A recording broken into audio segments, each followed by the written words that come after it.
Well, welcome to our free office hour for paid students. We try and do one a week. I don't quite get it done. I apologize, ladies, but I did have a paid person doing a practice test, and that's why I had to reschedule. So, that's like $1,000, and I don't think he would take. He said, "Okay, hey, I got to go for some free pay office hours." So I think though after today, I'm going to raise the price on that because oh my God, that's a slog. We started like 12:30. What is it now? 3:30 is like 3, 4 hours. What's really great news though is he did really well. I know he's gonna pass. So, that's always feels better. I don't feel very good when I go, oh my goodness, I hope this person makes it. So good news. I think he's gonna make his mark. Okay, so what would you like to talk about? What's on your agenda for today? I have the QID for the Hey, question. Arlene, which exam are you taking? Series 7. Series 7. Okay, let me go get the Series 7 Q Bank. As a coincidence, I actually have it because we just Hmm. finished up the practice test. So how convenient. Let me go grab it. Boom, boom. Can you guys see my screen? Yes. Yes. Get this QID. Let me put the chat over here. If you don't have a Kaplan Q Bank, I highly recommend it as a paid supplement. Uh, with my Guru 15 discount code at checkout, you can get a Kaplan Q Bank with 3,600 performance opportunities. That's what I call practice questions, with a performance tracker that helps you identify weak areas for remediation. For that Hmm. commercial, Kaplan allows me to give test takers like you free look on Kaplan content. Now, obviously, Carlene must have purchased the Q Bank because she has it. We will help you. Last session we had a bunch of people brought STC questions, past perfect questions. So I'm agnostic. I'll help you with any question. It's just easier if it's a Kaplan question because I can bring it up. 155999399. Okay, let's see what happens. Does that look like it? Is that the question? Yes. Hmm. Okay, so I like it. There are three uses of a stop order. That's why the number one use of a stop order is to stop a loss. When I was a baby broker decades ago, I was cold calling this country club and I called the guy a few times. And I said, hey, with your permission, what I'd like to do is open a new account, buy 1,000 shares at 50 and place a sell stop at 47. I'd like to stop the loss at approximately $3,000. And then it was funny. He's an older guy. He said, Dean, part of successful investing is letting your flowers bloom, but more importantly, pulling your weeds. And he said, I like a stop order because it's an automatic weed puller. Stop the loss, stop the bleeding, stop the market action. And then he said, Carlene, honey, there's a broker on the phone, says it's going to cost $3,000 to get to know him. What do you think? I heard her in the background. He goes, okay, you open that account, Dean. But if that sell stop gets triggered, close the account, send me the check. The relationship is over.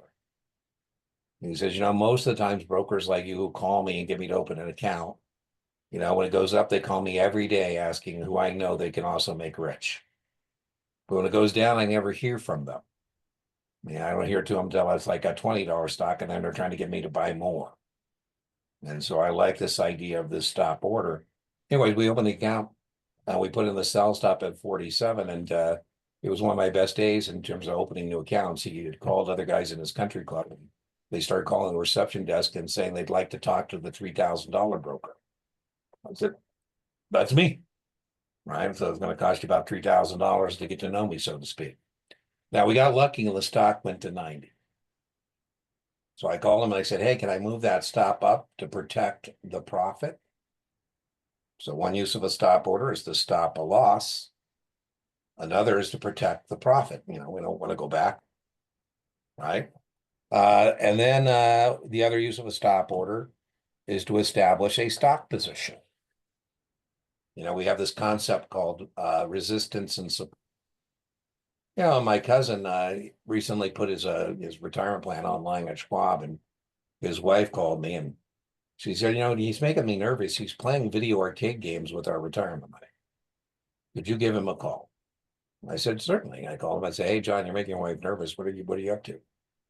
He said, well, Dean, there's this stock that used to be a $40 stock and now it's a $10 stock. I said, well, there's probably a reason for that. He said, well, Dean, I think about buying 1,000 shares in my retirement plan at 10. And if it goes back to 40, I'm going to make $30,000. I said, well, geez, that's a big if.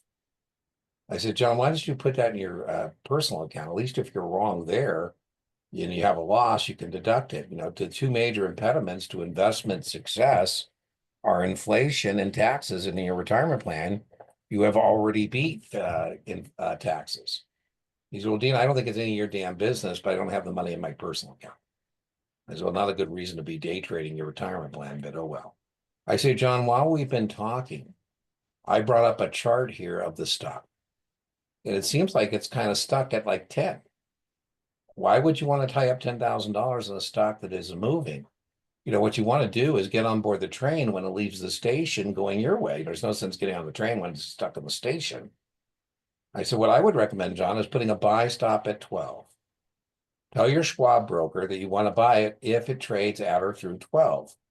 That way you still have your $10,000 earning you interest, and you don't buy the stock until it breaks through its resistance line.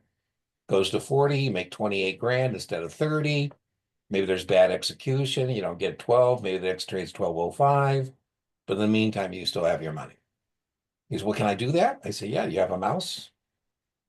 And he goes, yeah. I said, well, put your mouse on the box that says buy stop. Buy stops are placed above the current market price. Now, after he placed the buy stop at 12, Carlene, the stock went from 10 to bankrupt. Uh-oh. The train left the station going the wrong way. You don't get on board that train. He never bought the stock because there was never a trade at or through 12.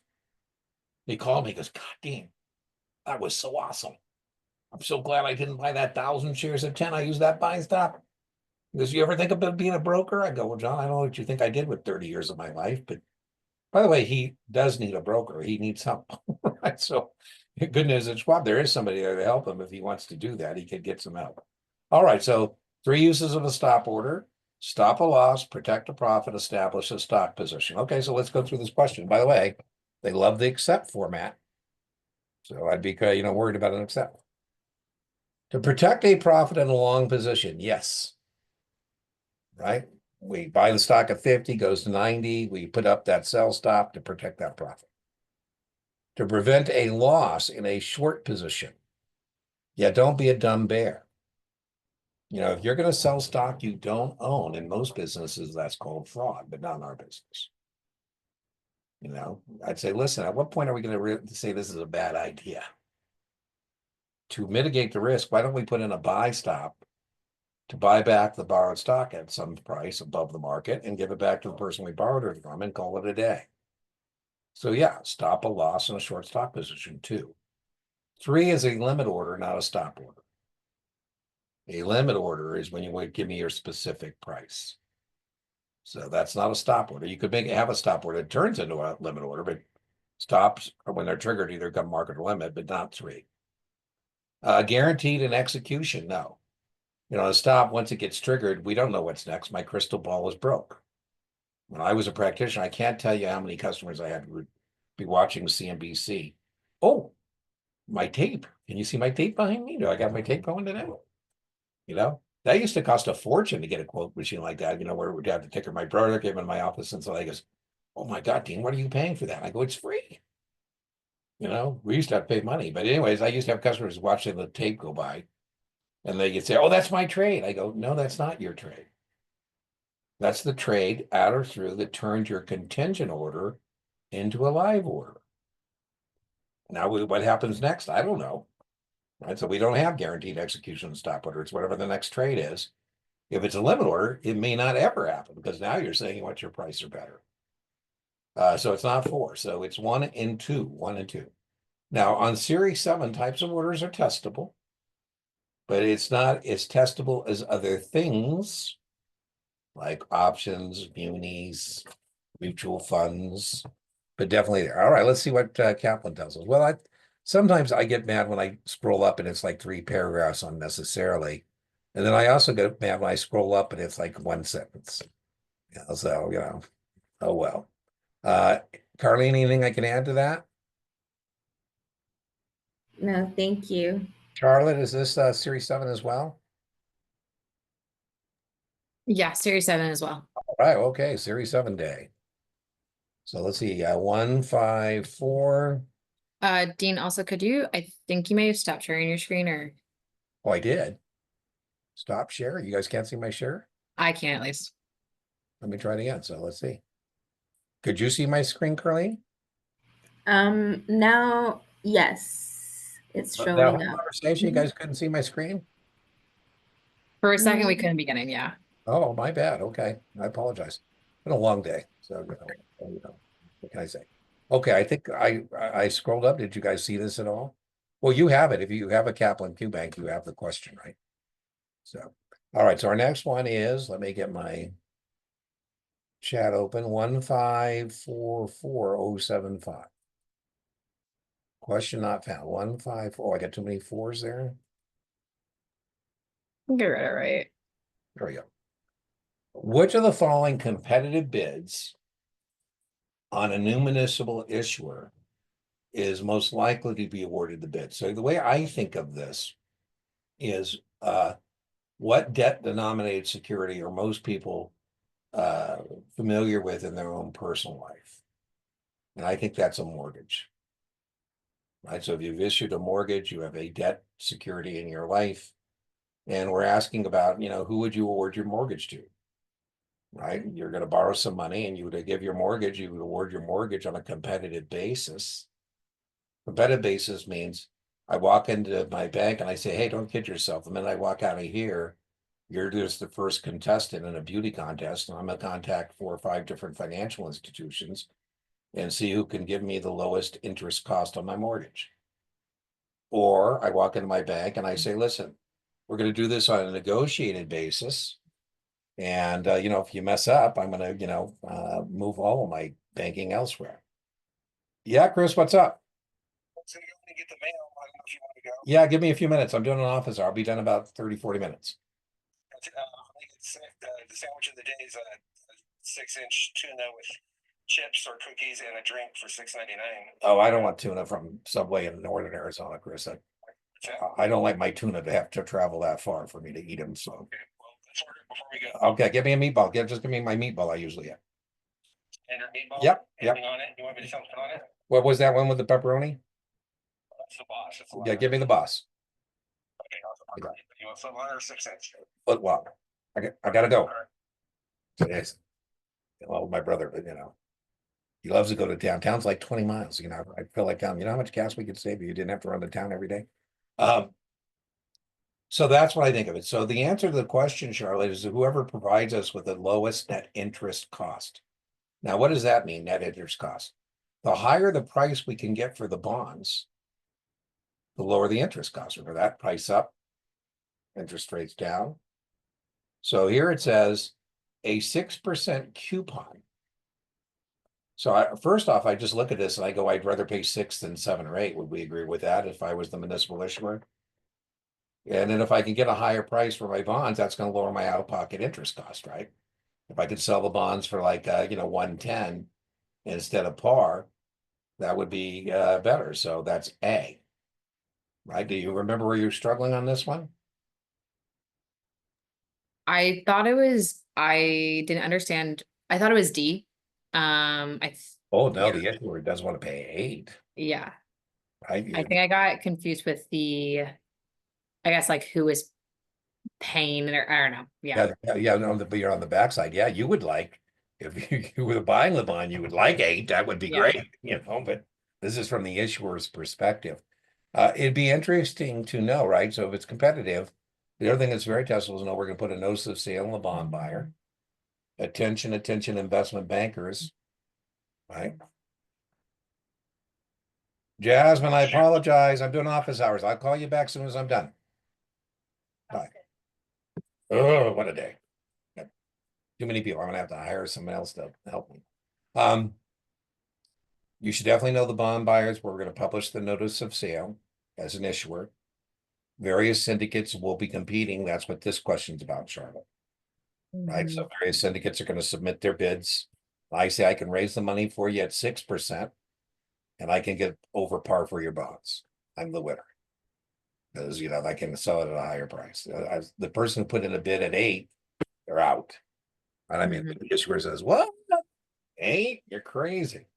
Now, this is kind of weird. I've had some people lately, I've said for years, I have a video called Tips, Tricks, and Memory Aids, and I can't tell you how many times people say, well, Dean, you don't have pro golfers don't miss. You don't have pretty girls date more, or pretty guys drive Mercedes in your all to tips and tricks and memory aids. I go, because I haven't had in years, Charlotte, tell me anybody they saw order priority as it relates to competitive syndicates and munis until recently.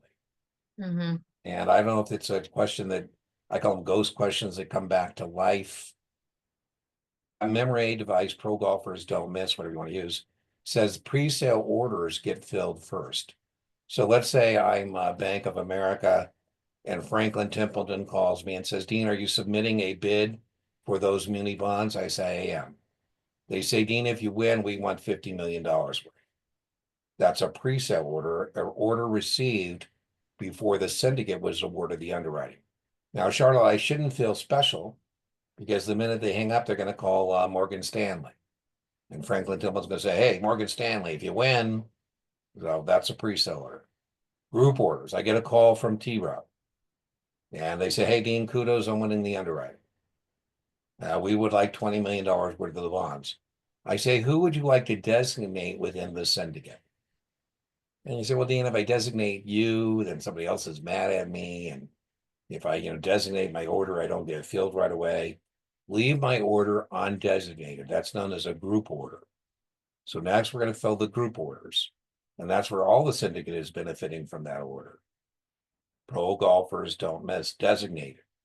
Fidelity calls and says, Dean, we'd like 30 million.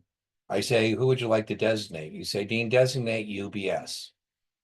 Woo, lucky day for syndicate member UBS. I call them, say, hey, might want to say thank you.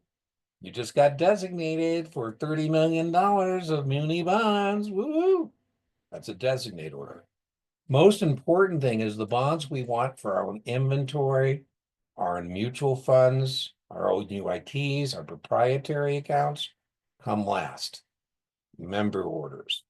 So members always come after customers. Now, what governs our relationship, very testable, is what's called a syndicate letter. And in the syndicate letter, I, as the manager, could deviate from that, Charlotte, that order, if it's in the best interest of the syndicate. Right? So I think of when I think of syndicate, I think of Tony Soprano Syndicate. And Tony is the manager, right? And so he can do whatever he wants as long as it's to the benefit of the entire syndicate. All right, what's our next one? 155 8032. What am I doing? I'm adding too many zeros here. 155. Is this a Q Bank question, or is this like a midterm or a final or something? That's just a chapter question, so it should appear. Okay, well, we can have you put up your screen. Let's do the next one. See if that one comes up. 155 8080. Okay. Closed and open end. Boy, I'll tell you, isn't the fun test fun? We have all kinds of words that are the same words but mean different things in different contexts. Right. So closed end means that we have priority provisions within this under a bond. For example, the Bellagio was financed with $2 billion worth of mortgage bonds. And they did 4 underwritings of $500 million of mortgage bonds to build the Bellagio. If it were closed in, we'd call the first 500 million, Charlotte, Series A bonds. And the second would be Series B bonds, Series C bonds, Series D bonds, and there would be priority provisions in default. The A bondholders come ahead of the B bondholders. If it's open end, that means there is no priority provisions. All bondholders are treated equally. So if it was open end, we do 500 million, 500 million, 500 million, 500 million, total of 2 billion. It wouldn't matter what bond you own. They all have equal priority open end. That's what that means. So additional issues there you go. We'll have junior liens. Right. That's what closed in means. It means an entirely different thing as it relates in the indenture. Remember, the indenture are the covenants or promises from the issuer to the trustee for the benefit of the bondholders. Right, so that's A. Bonds must be called, that's nonsensical. Sinking fund has nothing to do with closed-end. Sinking fund either is there or not. But a sinking fund is called funded debt, and that's where the issuer agrees to put aside money each, period, so that at maturity they have the money. If there's no sinking fund, it's unfunded debt, and they say, well, sure, I'll figure it out when I get there. When I'm at me, I have to sell new bonds, baby bonds. Additional issues have no lien on the revenue stream. Who cares about that? That's A. All right, what was that? Let's try this next one. Try it one more time, and if not, you can just read it to me, or we can do it that way. 1558032. Yeah, so you want to bring up your screen on that? Brian, I see you've joined us. Do you have any questions before we call it quits? Nope, thank you. Okay, so I'll put another one of these office hours up. Once we do one, I put up a new one. I cap them at 5 because we wouldn't want to be here with 50 people with questions. We'd be here for Okay, I forget how to share my screen in Zoom. Oh, I found it. Green button. Great. well, be careful. Don't share anything you don't want to share. Yeah. That could be embarrassing on you. Okay. That should be it. If you guys can see that Screen, screen. double click the inner full screen. Oh, link. wait. Sorry. Wrong question, actually. There we go. Oh, that's one we just did. Yep. By the way, Yep. you could send those in early. And then if you sent this to me like an email, I could bring it up on my screen.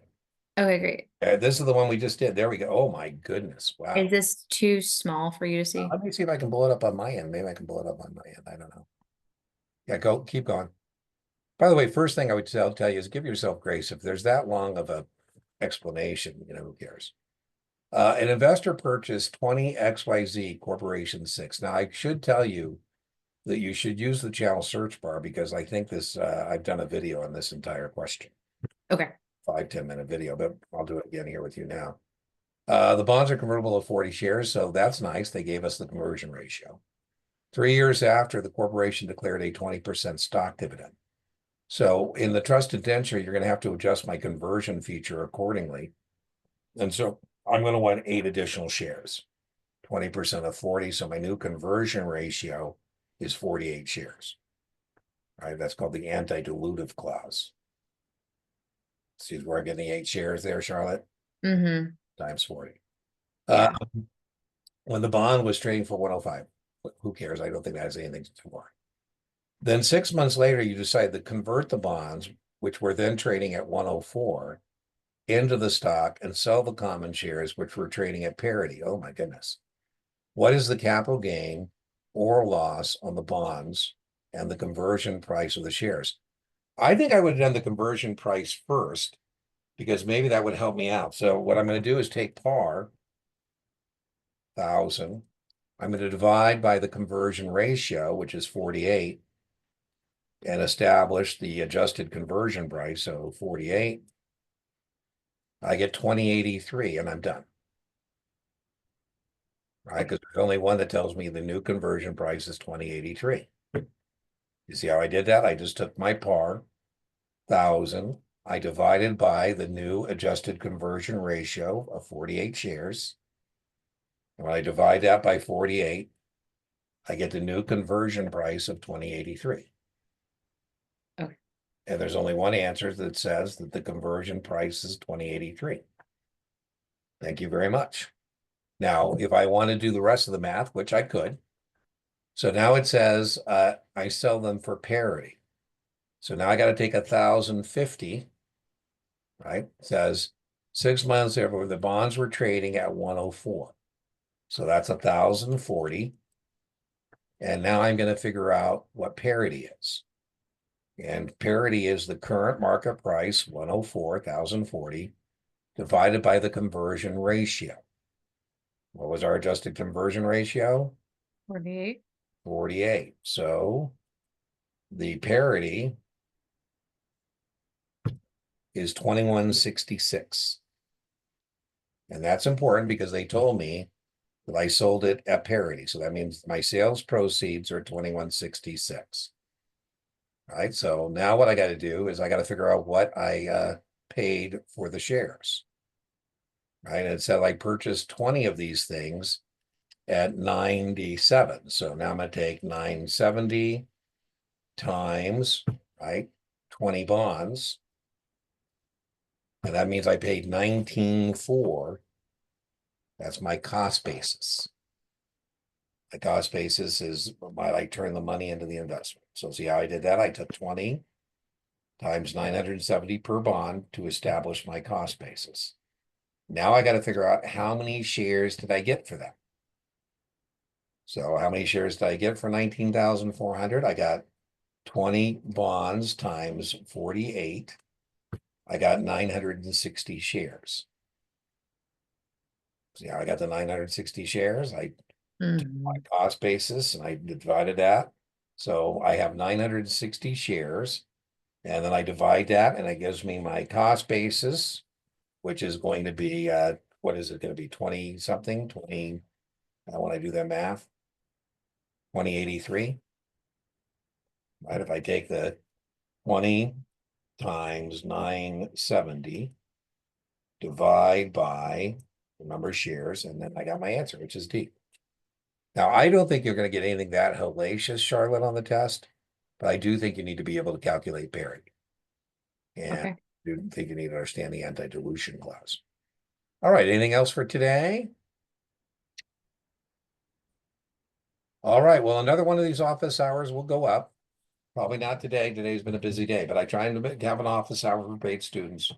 Again, it does move. If I got a guy like before you ladies and Brian, I move it, right? So I mean, paid activities always come ahead of free activities. But I try to, not change it too much. But sometimes, it's kind of hard to tell guy, hey, come on, speed up, my friend. We got other things to do today. So but I think I will raise the price on the shared screen practice test. Remember, you also get jam sessions. I think there's a jam session coming up. Same thing, we do the jam session, then we have another one. All right, well, remember, inch by inch, your series 7's a cinch. Yard by yard, your series 7 is hard, and I'll see you in a future tutoring session. I'll see you in office hour. See you on the live stream. I'll see you guys whenever. You guys, any of you have any scheduled tutoring coming up or not?